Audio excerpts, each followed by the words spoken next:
Let me start off by saying I am not a fantasy film type of guy. So it was with some trepidation that I bought the film I want to discuss today. Why did I buy it, and why do I want to discuss it? All will be revealed in this episode of The Kazdoy Closet. I'm Kazdoy. This is my closet full of all the stuff that I love. And today we look at Ridley Scott's film Legend. Did it make me a fantasy film convert? Let's find out.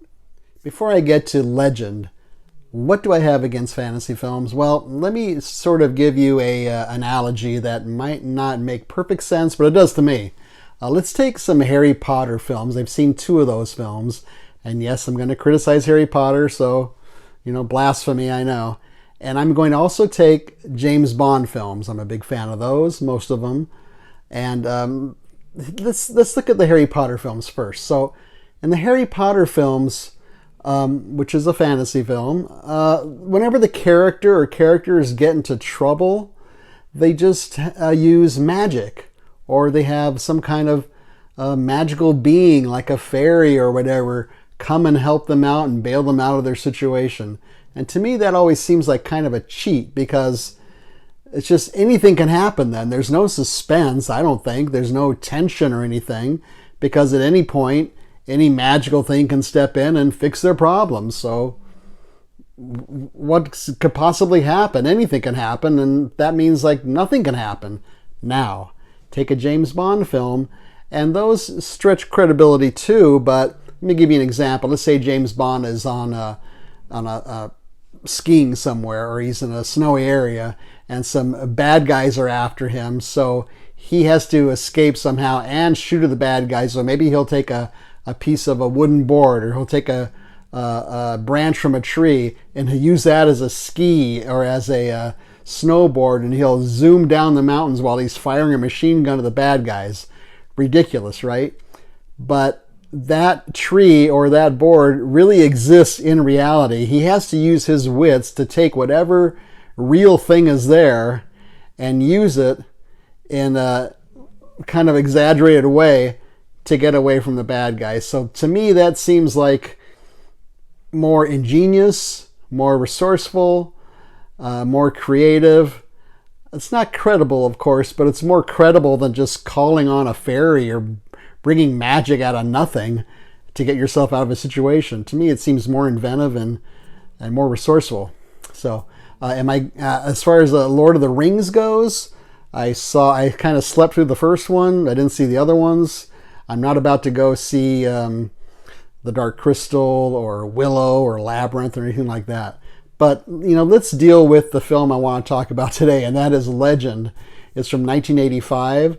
It's either 90 minutes or 113 minutes, because you have a theatrical cut and then you have the director's cut. I went with the director's cut, figuring that's how he wants people to see it, so that's how I'm going to watch it.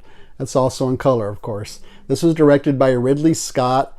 I'm not a huge fan of his. I'm okay with him, to be honest.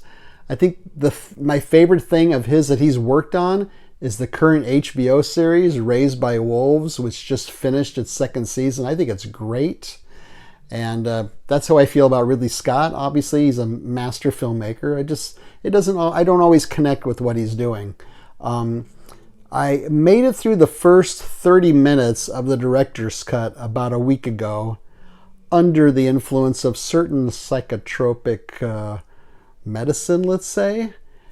Figuring that might help me get into Legend, but after the 30-minute mark, when these elves showed up, that's when I bailed. And I thought, am I going to finish this thing? I don't know. Well, last night I finished it, sober, and here's what I thought. Legend is about this one character who is sort of a wild child. He lives in the forest, and he's in love with this beautiful young princess. And then there's this dark lord they call Darkness. You can see him pictured here. And he wants to, of course, end the world, basically, or make it all winter forever. And he needs 2 unicorns, the horns of the unicorns, in order to do that. And also, he's got some weird thing for this young princess. He wants to make the princess his bride, which is kind of a weird thing also. But Anyways, that's basically what the story's about. Visually, this film is amazing to look at. It's very painterly, if that's a word. It was shot on all these huge sound stages that were built actually for the James Bond films in England. And so kudos to all the artists involved in here. The makeup artists, the costume design, the set design, the cinematography, all that stuff. The music, I thought was a bit overblown, but I guess that's what you do in these fantasy films. Bonus points for the practical effects. Now this is 1985, so maybe CGI wasn't even around then, I'm not sure. But I'm always a sucker for practical effects. Rob Bottin, who's one of the most famous makeup artists around, did the makeup for this. He also created this Meg creature that's very cool. And the Darkness creature, which is also very cool, very effective. It's played by Tim Curry. He does a great job. And speaking of the cast, the biggest problem with this film is another cast member, and that is Tom Cruise. This was early in his career, and actually Legend was fairly early in Ridley Scott's feature film career. But Tom Cruise, I think, was totally miscast for this. Maybe he looks too modern for it, I'm not sure, but he really takes you out of the film, and that's bad for a fantasy film where you really have to believe what's happening. He just seems clueless through most of it, sort of this blank expression. His mouth hanging open like he doesn't know what's going on, and maybe he doesn't, but it just doesn't work, and it's even a little too actorish in a couple of parts. There's some comic relief with some elves that show up, and they're very silly and very slapsticky and very whimsical. And if you've seen some of my videos, you know I am not into the whimsical stuff. So that was just okay. This was not a very successful film, and I think it could be because maybe it's just too dark in spots for kids, and maybe just too silly or goofy for adults. So I don't know who was trying to please. I think Ridley Scott said he made this film for his kids, and he wanted to be a fairy tale. And yes, fairy tales have some scary elements, but for some reason, this film didn't work, was not a success. So, if I'm not into fantasy films, why did I end up buying this? Because, well, a couple of different reasons. First of all, it was on sale for half price, and I was in the mood to buy something. And also, this is a really incredible special edition on Arrow. Let me show you what's on this thing. First of all, you have this beautiful hard box. Nicely done, both sides here.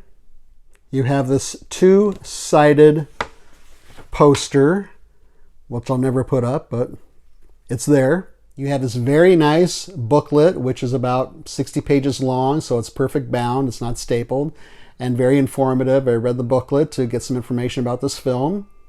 You have about 6 lobby cards showing scenes from the film.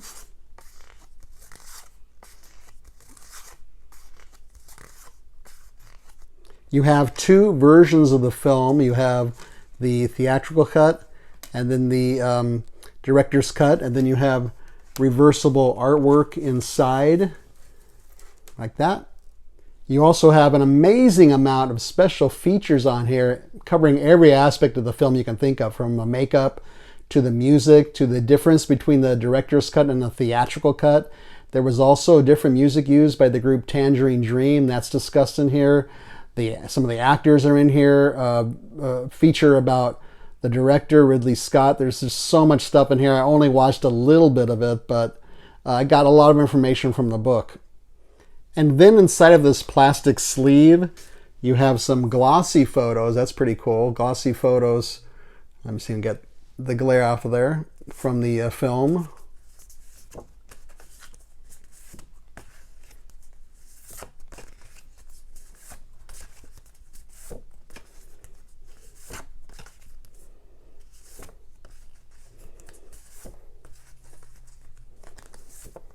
So all those great, cool features, and I figured, even if I hated this film, it's a limited special edition, so if I want to get rid of it, I could probably make my money back, or pretty close to it.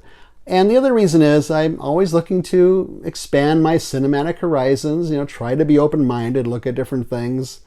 Sometimes that works, sometimes that doesn't, of course. So for Legend, I'm going to give this a rating of 3 unicorns out of 5.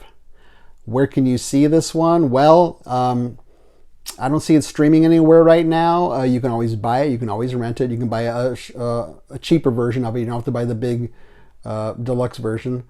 And since it's been around for a while, I think you can probably find it at your local library. So, hope you enjoyed this video. Feel free to leave a comment or a suggestion down here. Maybe I'm way off on my Harry Potter, James Bond analogy. I probably am. Or maybe I'm just way off on fantasy films. Who knows what's going on. Leave a thumbs up. Don't leave a thumbs down. Subscribe would be great. Share this with your friends and neighbors. Otherwise, thanks for watching. See you next time.